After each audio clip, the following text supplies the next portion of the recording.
Hello, everybody, and welcome to Ice Time. We dive into some big ideas around the NHL. I'm Mike Fink, and I'm joined by, for the first time, actually, by Murray Pam, who covers the Ottawa Senators. And I guess we could call him the game day ops for Hockey Hot Stove these days because of all the stuff he does for Hockey Hot Stove. It's great to have you on, Murray Pam, for the first time. Murray, how are you doing? Great to be here, Mike. Looking forward to it. And nice seeing putting a face to your name as obviously we're reading your stories and they're great. So it's great. I'm looking forward to this. And also I'm new to the Hockey Hot Stove, so I appreciate joining the group. Everyone's very welcoming, and it's a great gang there. And we're looking for like really good things ahead for the website. Yeah, it's really exciting. I joined actually. I feel like it wasn't so long ago that I joined, but I feel like I'm one of the pioneers of joining because I did join in May. And then once I joined, you had people like Anthony Mangione and you joined, and a bunch of other great writers Right. were there, and obviously Bill Meltzer and Mike Jello founded it. And it's off to a great start. And it's really exciting to see that what's there. But I brought you on because we're kind of at the I have to call it American Thanksgiving, which is so weird for Americans to do, but we do it now because we have to keep in mind the audience in Canada celebrates Thanksgiving a little early, so you can't Mhm. tell in Canada unless you're maybe one or two teams that if your season is over by Canadian Thanksgiving, but American Thanksgiving is a good bar or a good measurement for when teams are out of it or when teams you can know their season is over potentially then. And that's what we're going to do. We're going to say, is the season over? We're going to look at some of these teams and say, okay, this team's kind of in a big hole. This team isn't. Interestingly, the Eastern Conference, a lot of teams have jumbled up. So we're kind of maybe we'll have to pick a team out and say, all right, I'm going to be bold here and say their season is over, even if they still are mathematically or really point wise well alive in the playoff position. But I'll just dive it turn it over to you because I'm talking a lot here. What's that one team you could pinpoint, or maybe there's a few teams, but one team that comes to mind you want to start with that the season kind of looks over for them? Well, definitely the Nashville Predators, obviously, last place in the West, and they just seem to be going nowhere. Their moves from last season, obviously signing Jonathan Marchessault and Steve Stamkos, they just really haven't worked out. Raul Nyossi has obviously sustained an injury, and it just hasn't been, as expected as the Nashville Predators. They've been a highly competitive team the last few seasons, and this season, well, starting last season, obviously they were just pretty average, and this year they've really started to bottom out. And it turns out that Barry Trotz is a much better coach than a general manager. No, it's funny you mentioned that, and it's funny you mentioned the better coach than GM because I feel like we talk about failing upward, where you can become a president, where it's like teams are like, all right, you'll be the president, we bring in a GM because we don't really want you to do the roster moves. He's one of those people that might actually fail downward if it sounds crazy. It sounds where he should just take over the head coaching teams. And it's interesting. I had the Predators my first team that I mentioned as well. Literally the first team that I had on my list. I'm like, this is the team that yeah, their season is over and now it's what's your exit strategy? What is your way out? And it's crazy because I'm like thinking they're the team that really has to cut their losses sooner rather than later. And the faster they do, the easier they can pivot towards a real rebuild or really even a retool, just something that can help them pivot towards the future. And it's interesting because I look at this team and I'm like, yeah, they feel stuck where it's a veteran heavy roster. The prospect pool is not there, and the head coach clearly doesn't mesh with the roster, and maybe he would with a rebuilding team, but I feel like you just need to bring in a new coach at this point as well. And I do want to quickly ask you, what is their out? What is their out route? I feel like trading those veterans is the easy answer, even though it's not easy. But I don't know, and I'll ask you quickly, what is their out route? Well, their out is obviously you need to get more draft picks and just gain some more assets within the organization. And you're correct there. I think the out is really to see if Stamkos wants to move on. I know Jonathan Marchessault is probably definitely looking to move on and do move on from UC Saros. They had that opportunity, but just over a year ago to do that, they decided to keep him. And obviously they had drafted Askarov, and Askarov wanted out because obviously he couldn't surpass Saros, and they made that decision. They made their bet in keeping UC Saros, who's a very good goalie to be honest. But in hindsight, I don't know if there was pressure within the organization that they needed to make the playoffs or not at the time. But in hindsight, they should have moved on from UC Saros. Got a nice decent haul for him, and then but now you're looking at maybe just moving on from veterans because there's really not much, as you said, in the cupboard. So there's really not many moves they can really do at this time. No, it's true, and it's interesting that like you're talking about moving on from USSR. So I think now the question is, do you want to do if you trade Stamkos and Marchessault, it's a reach where okay, yeah, you're moving on from those veterans. You trade Saros, who's kind of seen as a building block. You're really saying we are tearing it down and thinking of a 3-year plan, 5-year plan type of thing, and it's going to be interesting to monitor that. But a lot of people are hovering over them just because they're a team that has a few trade chips, and as bad as Stamkos has been in Nashville, a lot of teams will look at him and say he's a playoff proven scorer. He's a great player to have in the locker room as well, a great veteran to have around. In the right fit, he might be a player that you want to trade. He has a no move clause, so it does make things a little complicated. But Exactly. it is interesting to see like maybe there's an I mean that is their out route, and it's just a matter of how far they go, and will be Barry Trotz be the one pulling the strings there. It's all stuff there. We're talking a lot about the Predators, so I kind of and I Mhm. feel like we both had them on, so I feel like we had a little double down on Yep. them a bit there. So I'll pitch a team that I feel like it's over. I know it's not because and they're actually playing well now, but I'm just looking at them and I'm like, this is another just lost cause season, and it's easy to pick on them in a way where every year we do this, and this is the Buffalo Sabres. Like every season, I'm like, I want to believe them. And there was actually one year where I was like, I'm putting them in the playoffs, and they burned me then. So I'm like, all right, you're not, I can't pick the Sabres again. And this season, I just looked at them and I'm like, no, I can't even touch the Sabres with a 10-foot pole. Where you have all these pieces that are good. It's the some of the parts are greater than the whole. The opposite of the sum of the whole are greater than the parts. Where you have a look at all these pieces and you're like, oh yeah, this is a good team on paper, but together it doesn't work out. Goaltending has been up and down, which I guess is explains why they are on this hot stretch a little bit now. Lindy Ruff, it's he has a style, he coaches his way, and if things don't work that way for him, it's like, oh well, too bad. That's how I'm coaching. It doesn't work there.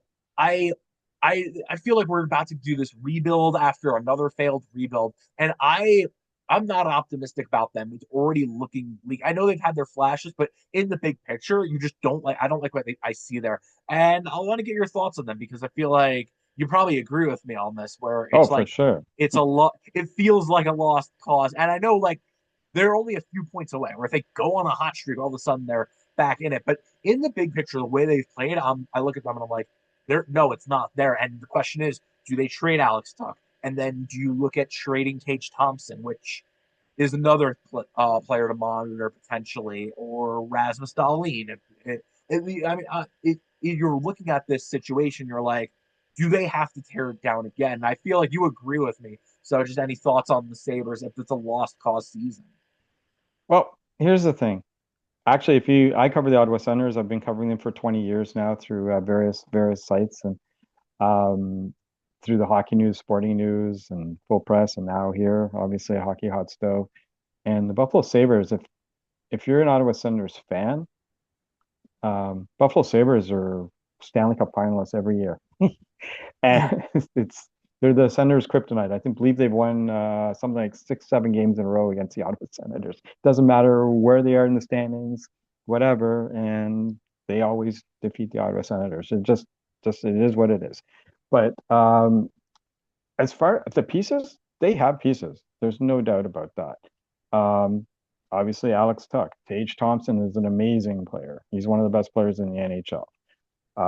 Jack Quinn's an up and coming player. Their defense, their defense, honestly, if you look at them as a whole, like I guess as individuals, they're very good. I mean, obviously, they got Rasmus Dahlin, Owen Power, Bowen Byram. Those are good pieces. They're very good players. They don't have the consistency in goal, and they also have a GM. And let's go with the ownership first of all. Um, they've put their faith in Lindy Ruff. Is Lindy Ruff the coach for this type of team right now? Probably not. You probably want, a younger, more, I guess, innovative coach for this group. And also, do you have faith in the GM? I know the Buffalo Sabres don't have faith in the GM. They hired Jarmo Kekalainen as an advisor, and he's probably next in line. And I wouldn't doubt if he's the GM before the end of the season. Again, do you have faith in Kevin Adams? Um, Looking back on the Josh Norris trade from last season, they acquired Josh Norris from the Ottawa Senators for Dylan Cousins. Knowing Josh Norris's injury history in the past, obviously he had three shoulder surgeries. He was putting up a decent season last year, but it wasn't like an amazing season. And not only did the Sabres acquire Josh Norris, he made $300,000 more than Dylan Cousins, and who the Senators obviously acquired, and Kevin Adams threw in a second round draft pick to boot. So It, so how do you I don't know how you trust that GM. Now Dylan it's Cousins, obviously, I think he's got 16 points this season in 21 games. He's having a decent offensive year. He's actually leads the Ottawa Senators in hits, believe it or not. So he's averaging more than 3 hits per game right now. So, like I said, the Sabres have pieces. For some reason, they just do not gel as a team. And how do you do that? I guess you have to look at the analytics of that team and take a deeper dive. I mean, you would think they would be better than they are, but again, like I said, can you put your finger on exactly what's wrong? I can't, to be honest, but I know they just don't gel as a team. and that's why I guess you always pinpoint coaching there, where Mhm. it's the pieces are there, but you've got to have the right coach to put it all together. And and that I mean, there's a little bit of that. There's a little bit of okay, maybe you need to find the right GM just to plug and play the pieces together. Like that's why a lot of people say you can't blame the JJ Paterka trade as much as yeah he wanted out. You get a backup player, a defenseman who does round out your roster. Those moves you can talk yourself into, but with Kevin Adams, yeah, some of those trades, the Josh Norris trade, that one at the time we were like, okay, why are you doing that trade? It doesn't make sense. And then the fact that it just the way we all predicted it would happen kind of did. I mean, we didn't predict Norris would be hurt again as much as like we were like, okay, well, he's been hurt in the past. There's a red flag there. You might want to watch out for that. And the fact that Dylan Cousins just fits right in Ottawa, and that move that move works out. And you look at it, it's the trades that Adams makes that backfires, whether it's trading Jack Eichel or trading Sam Reinhart back in the day, trading him for really not much, but then he turns into, Sam Reinhart with the Florida Panthers and all those deals. And then there's the deals he doesn't make where you look at their prospect pool, is always a loaded prospect pool, but these players are just getting stashed in Rochester who aren't doing much for the NHL team. You wonder, like, okay, what's uh, Itzhak Roseanne's ceiling? And it's like, okay, well, why couldn't they move him? If his ceiling was a depth NHLer, why couldn't they move him for something at any point in any trade deadline?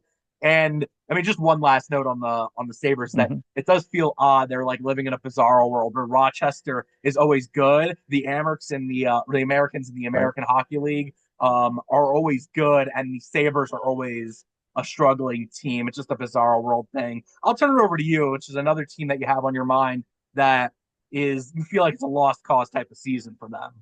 Uh, for me, I guess the Calgary Flames. They're actually a very competitive group. They play a lot of close games, but they just don't have the scoring to compete the long run. I saw them in Ottawa several weeks ago now, and Calgary played a good game. But uh, they're a defensive team. I know Ottawa beat them that night in overtime, I believe. Actually, it was a shootout, but they just don't have scoring. And I think if they had scoring, they'd be a little better. But that Western Conference is so tough. They got so many good teams that I just can't see them breaking through there. I think the only way, well, other playoff teams such as Edmonton and Winnipeg, they're outside the playoffs right now as well. The only way they'd even get in right now, if you see teams like Utah, Seattle, who's surprising people this year, I think they'll probably fall at some point. Have to literally fall for those teams to come back in. But Calgary, like I said, they just need some scoring. They have to figure out what they're doing with Nazem Kadri and Rasmus Anderson, obviously, who's a piece who is a pending free agent who I believe they'll probably trade probably at the trade deadline. But again, a team that needs some scoring, and I'm not sure what's in their cupboard. You might be more familiar with the AHL franchise than I am at this point. Well, the Flames do have the prospect. It's interesting. The Flames. This is what's interesting about the Flames that I actually, along with the prospects stuff, the AHL stuff, is that we mentioned the Sabres earlier. Is that I do these rebuild rankings every summer, and maybe during the trade deadline too. We'll see if I do them. I did them in the trade deadline in the past, and I did. I do them. I'll probably do them at the summer. In the summer, we'll see if I do them in the trade deadline. The Flames are very high on that list, and it's because you have the prospects and you have the young talent that's starting to make an impact on the roster. The problem they have, and it's actually twofold. It's similar where you look at the Sabres have an issue where it starts at top or at the top where ownership is going to hold you back. Like the Sabres, it's that way where you're not going to be a competitive team when you have that ownership in place. The Flames don't have it that bad, but it does hold them back a bit. And Calgary's become the opposite of a destination where players don't sign there. So that does limit your options. Where if you're the type of team that you're not going to get the free agents, you're not going to overpay for one or overtrade for one, which when you're a team that's not a destination, sometimes you overcompensate. You make a big trade or try to overpay to bring in a player. They're not going to do that. So your options are already limited. The way to build is through the draft, through development, making those trades. It's a good example of a trade that they would make, and they have made, is you trade Tyler Toffoli for Igor Sharangovich and Kevin Ball, or they actually got Kevin Ball in a Jacob Markstrom trade. They basically made these trades with the Devils, which is why I think circle Nazem Kadri potentially to the Devils because they've made these trades in the past with that team. But Right. your options are limited. They've done a good job despite that. The problems are that you still have that veteran presence there Right. that isn't good. That is good, not great. Like Nazem Kadri is a good 2C on a Stanley Cup team or a 3C on a Right. Stanley Cup team. He's not your 1C. Jonathan Huberdeau is the same where he's a good complementary piece on a juggernaut, not your star player. And they've asked these players to really carry their team, and they can't. So you're in that spot, and it's interesting with the Flames is that what I find interesting is that yeah, this season's a lost season. I actually was high on them. I thought they were going to be a playoff team actually because I was like Dustin Wolf is great, the defense is good. If the scoring is there, if they just get baseline offense, they'll be fine. Right. And probably the same thing this season. But the offense again is not there. Dustin Wolf has been overworked and it's just falling apart. What's interesting about the Flames though, and I think I'll ask you this, is that they're in this rebuild, or they still are rebuilding.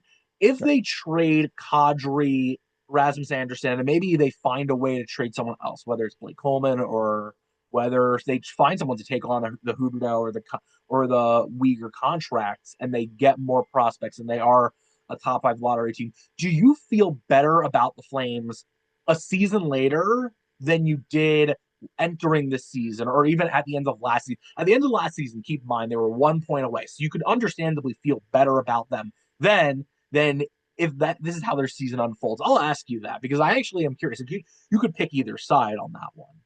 No, I agree. I think they're not that far away. Like I said, they have a good young core, and they just had it's like the Ottawa Senators. Obviously, um, they went into a rebuild in 2018, and it took 4 years, really 4 or 5 years to kind of come out of it and be more competitive. And I think the Flames are on that trajectory when uh, they're probably they're not it's not a rebuild per se right now, but you can kind of say, yes, they're probably starting a rebuild. Like you said, they have a great young core, Coronado, Pospisil, and they have Hanzek, and there's a few young guys, Klopka, like up and coming. They got Shane Parek on the blue line right now. He's injured right now, but he's going to be, they have a core coming, and Dustin Wolf and Devin Coley is really turned out very well. He's played a lot of late as well in goal. So and, they have a good tandem right there. So again, they're probably, once I guess Kadri, Coleman, like you said, Rasmus Anderson, those pieces are moved and you bring in more assets. I think it's just, I guess it's just over time, naturally, if if under Craig Conroy and Ryan Huska, I mean, you could see that team improving over the next 2 to 3 years for sure, and they'll be probably a regular back in the playoffs, year after year. But at this point in time, they just they just don't have enough obviously scoring to keep them in there right now. Yeah, and I think what's interesting, you mentioned the Ottawa Senators, and I think it's interesting with a few rebuilds is that sometimes you do take a step back and then you take a step forward after that. Where again, they were actually tied with the Blues point wise for that final wild card spot, but the Blues had the tiebreaker, so the Blues got in, the Flames didn't.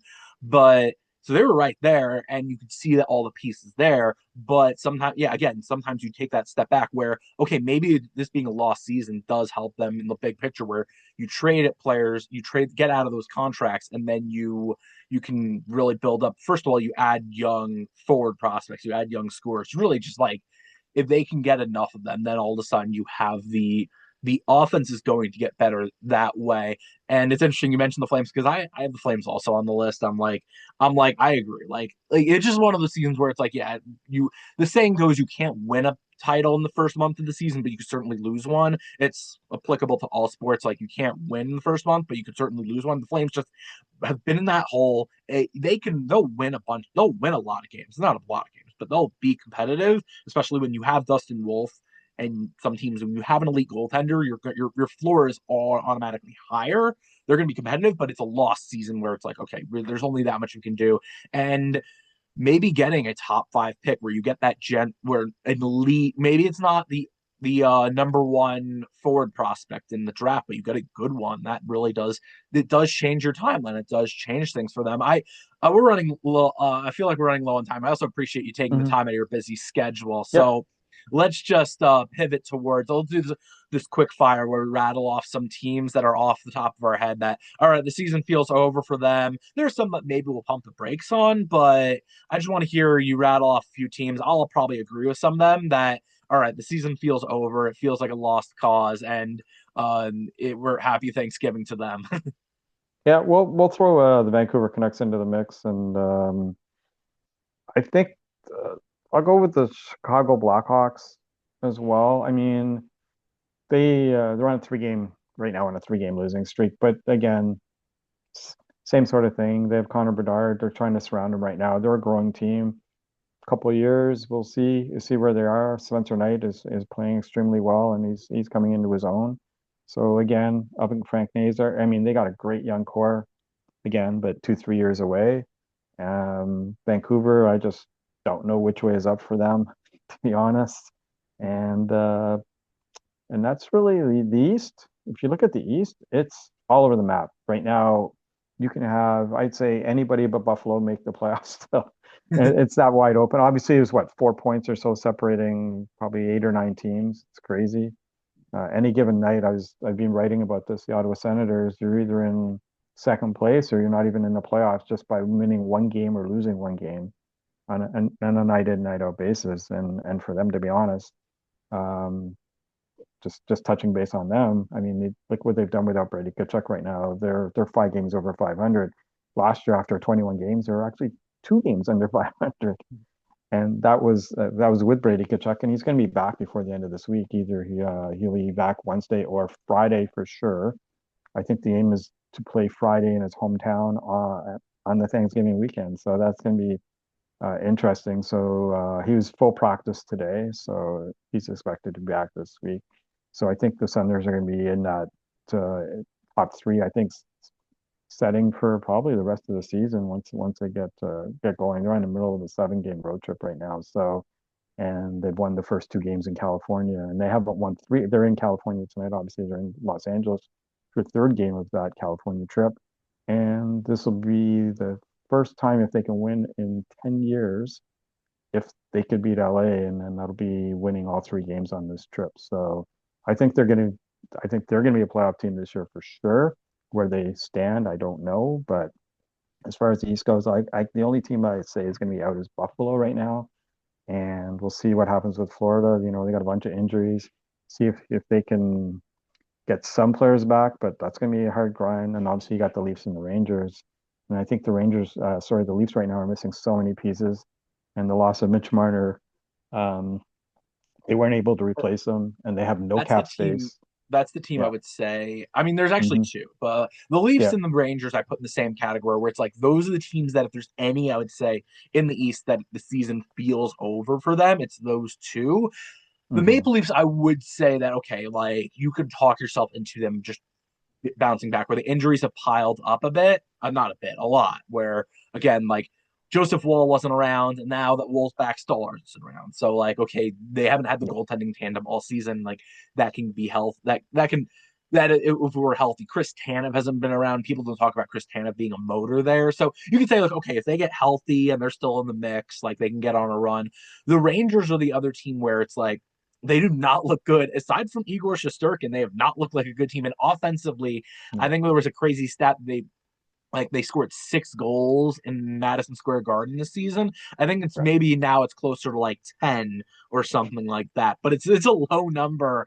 And I'll actually just quickly throw the Rangers out there as my team in the Eastern Conference, which is that even if you find your footing, even if like okay, Igor Shesterkin's great, and the defense, which has been aside from Gavrikov and Fox, it's not been good, which is the same issue last season, except for now instead of Keandre Miller or Jacob Trouba, now it's just Gavrikov, who's their second defenseman. They don't have good defensemen, even though their defense is good because of Sturkin, but then their offense has been a mess too. So I'm like, even if they do figure everything out, what's their ceiling? They are a wild card team, borderline wild card team. That's kind of why I would say, okay, the Rangers are in trouble here, where Right. maybe you need to wonder what they could do or how they can pivot away from that. I'll actually just rattle off just two quick teams in the Western Conference too. I mean, I agree on the Canucks, which is uh the good thing with them is they actually do have an out route, or they do have a path sort of to rebuilding, and that's also to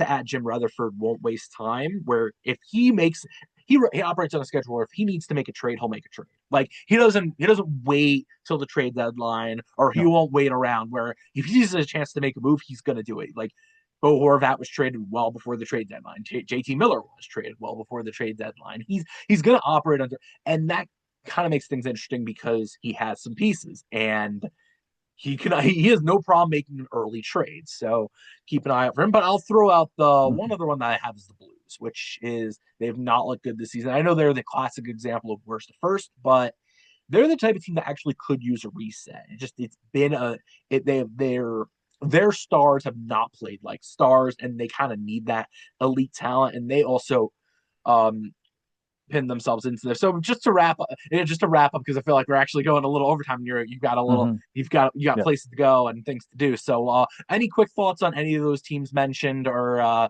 any of the teams that we just went through? No, the Blues, I think, like you said, I think, yeah, they're in that same, I guess, Vancouver type range where you're not sure which way they're going. And St. Louis has great pieces as well. And I don't want to compare them to the Buffalo Sabres but they have a much better forward group than the Buffalo Sabres. But again, it seems like they're individuals and they just can't gain any consistency. And remember was it a couple of weeks back they actually scratched Jordan Kyrou as well. I don't know if that was just you know showing the group, look, as an example, I mean, we're sitting at one of your best players. You guys need to step up. So, and that didn't work either. So I don't know which way they're going. They made the decision to stay with Jordan Bennington over Joel Hofer, and Hofer was, he's a good young goalie, and they could have got some assets to Jordan Bennington in the offseason. They chose not to. So again, we're not sure where they're going, but they got a lot of teams to climb over if they want to get into the playoffs right now. So I don't Yeah, think that's going to happen. yeah, they're one of those teams at the bottom, and then yeah, maybe it's interesting. Maybe they would trade Bennington. I don't know. I was just speculating there, where like There's maybe it's a team that is in a win now mode, the Stanley Cup or bust. A team like the Oilers, Mhm. let's say, that would give a lot to do that. Maybe I don't know. You just throwing that out there, just throwing that out there. No, But I see but that. I can see that. but that is all. Yeah, that is all we got. Murray, I really appreciate you Well, joining on. Hopefully, much we'll have you appreciated, Mike. on at some point in the future because this was Sure. a great conversation. Okay, we can do this again anytime. Yeah. Well, Okay, I thank you. appreciate you also carving out Uh, time in your busy schedule. I know it's not easy, so I really appreciate nope, it. But appreciate it. for now, that is all we got. Thank you everyone for tuning in. You hope you like and you hope you enjoyed. Please like, comment, share, subscribe. Check out all the great content at Hockey Hot Stove. You can find my work. You can find Murray's work there. You can find a lot of great coverage there. The season is heating up with Thanksgiving, American Thanksgiving around the corner. I have to keep reminding myself it's American Thanksgiving, not just Thanksgiving at large. But we hope you enjoyed and tune in next time for another great episode. Thank you.